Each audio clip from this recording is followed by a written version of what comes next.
সরস্বতীদের মেলা দেখতে হাজির হয়ে গেছিলাম শিল্পী জয়পালের বাড়ির একদম অন্দরমহলে, যেখানে তিনি এবং তার পরিবারের সকলে মিলে খুব যত্ন সহকারে তৈরি করেন এই ছোট্ট ছোট্ট মিষ্টি মিষ্টি সরস্বতী ঠাকুর। আকাশ বাতাস জানান দিচ্ছে, সাথে মাঘ মাসের ঠান্ডাও জানান দিচ্ছে যে আর মাত্র কয়েকটা দিনের অপেক্ষা, তারপরেই বিনা পানি আসছেন আমাদের ঘরে।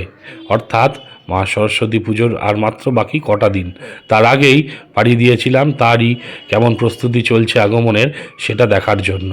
দেখে আমি তো অবাক, একসাথে এতগুলো মিষ্টি সরস্বতী এবং বিভিন্ন সাজের বিভিন্ন মাপের, সত্যি যেন খুবই কম দেখা যায়। এই মা সরস্বতীদের রূপের যতই বর্ণনা করি ততই যেন আমার কাছে কম লাগে।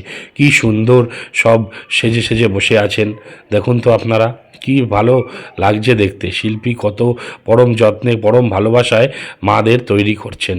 আহা, এই মুখের দিকে তাকালে যেন সব দুঃখ যন্ত্রণা এক কথায় দূর হয়ে যায়।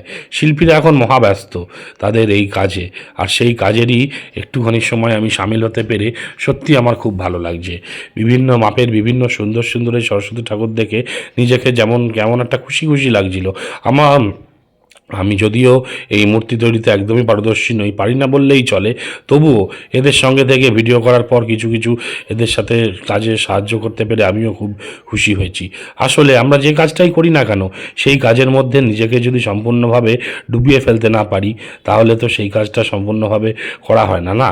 সেটাই করার চেষ্টা করি, নিজের কাজের ফাঁকে একটু ভালো লাগাগুলোকে আপনাদের সাথে শেয়ার করে নেওয়ার। তাই সেই জায়গা থেকেই এই ভিডিও আপনাদের সামনে তুলে ধরলাম।